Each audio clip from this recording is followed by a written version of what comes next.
Hey, good afternoon. It's Maundy, Thursday, and I'm under the trellis in the Memorial Garden at St. Luke's. And I had a few things I wanted to share with you on Monday, Thursday. First, I wanted to remind you that we will be meeting tomorrow for worship on the Zoom app. We're meeting at noon for our Good Friday service. And then Easter morning, we'll meet at 10 a.m. on the Zoom app. And of course, those services will be uploaded following the services as soon as we can get them uploaded. Today, I hope you will read from John chapter 13, verses 1 through 15. I've sent a liturgy via email to each of you, and it's available for home use. And I encourage you to use that with either as an individual or with your family or the companions who you happen to be with. And I encourage you, if you're able, to actually have a foot washing. I think it is an important and powerful way to express our care and love for one another, and it's certainly what Maundy Thursday is all about. I know that Maundy Thursday is one of the more important services of the church year for many of you, and I'm disappointed that we're not together at St. Luke's. I had an option whether to do worship at home or to actually video the service from the nave, and I decided I really thought that of the services of Holy Week, this might be the service that's best to do at home with your family or by yourself. Some of the elements of the Maundy Thursday service, like the stripping of the altar and those types of things, the celebration of the Holy Eucharist, which we can't do, but the stripping of the altar I felt would feel awkward without the congregation gathered to do that together. And that's one of the challenges I'm facing this week as we worship online is that feeling of intimacy, I think, which is really important to our style of worship. Liturgical churches I don't think translate well to Zoom apps or to YouTube. Sometimes they feel somewhat dull and flat, and that's because we're not together. I think part of what makes liturgical worship work is the energy in the room, the togetherness. As one of my liturgical professors used to say, is that when we worship together, even when it's flat or dull, if we do it well and we do it with seriousness, it becomes contagious as people want to know what it is that we're doing. So here we are. We're celebrating Maundy Thursday. We have read John chapter 13, verses 1 through 15. And I think this is one of the more revealing passages in the Gospels, where Jesus reveals himself to his disciples in a way that he hasn't revealed himself before.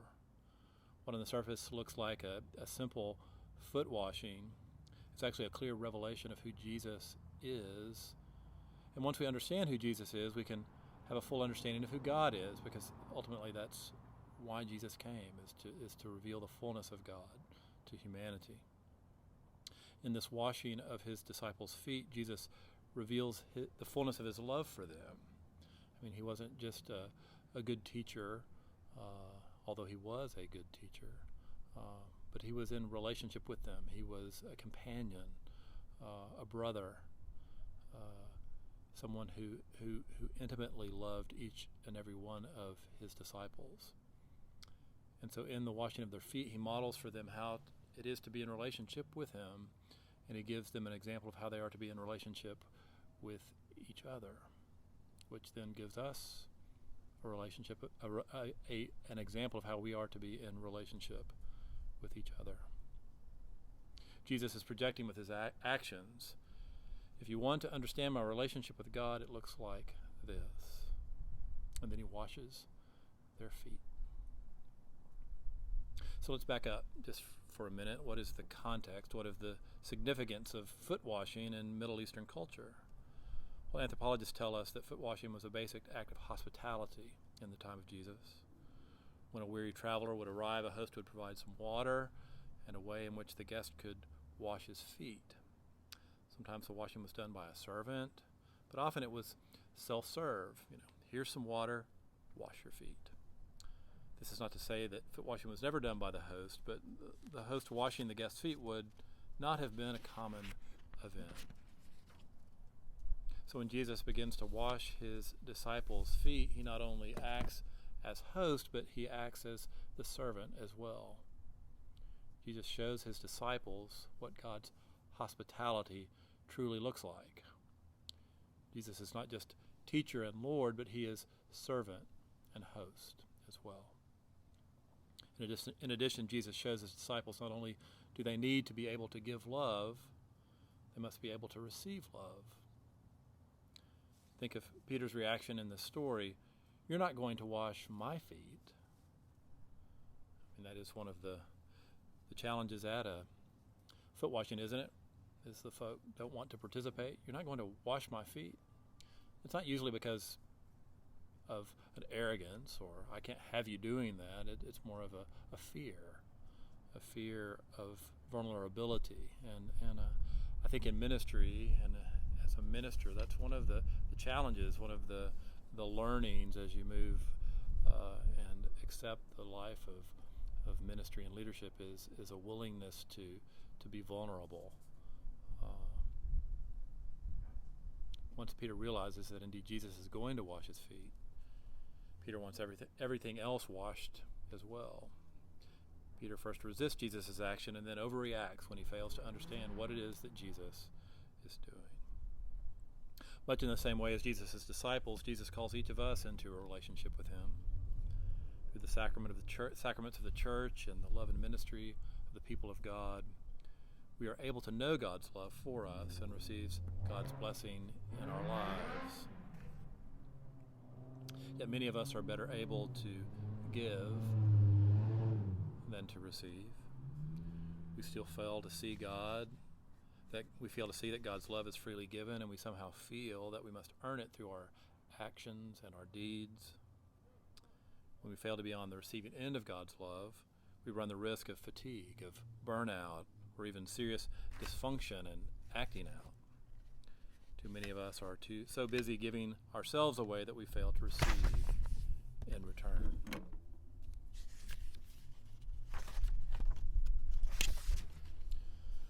When I was newly ordained and serving as a priest in Thibodaux, Louisiana, I experienced this firsthand. I felt called there to serve God's people at St. John's.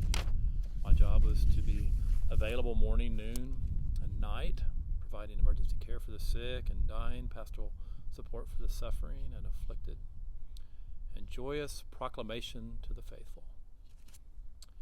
Yet I quickly realized that I needed to receive as well as to give. My relationship with the people I served, those at St. John's, had to be reciprocal.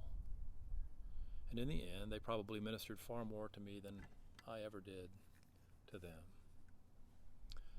And the same is true with Jesus and his disciples. His love for them is not dependent on their returning that love, but the relationship with him is much stronger when they receive his love. Our choice is to receive God's love or to turn away. Judas turned away. This did not mean that God did not continue to love him. Please hear that. Judas turned away from God's love. God's love continued to be available to him.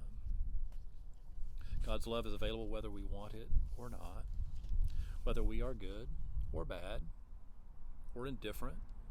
God's love is ever present. We can curse God. We can run screaming from God. We can even sell God out to the devil. Yet God's love remains for us. Today we can be thankful that we have a God who created us and loves us and wants to be in an intimate relationship with us, whether we want it or not. And for this I give thanks to God. Our option is whether to receive God's love and reciprocate in kind. God's love is available to us, as demonstrated in Jesus' washing of his disciples' feet. This intimate love is available when we open our hearts and open our minds when we realize that we have an opportunity to reciprocate, that it's important to receive as well as to give.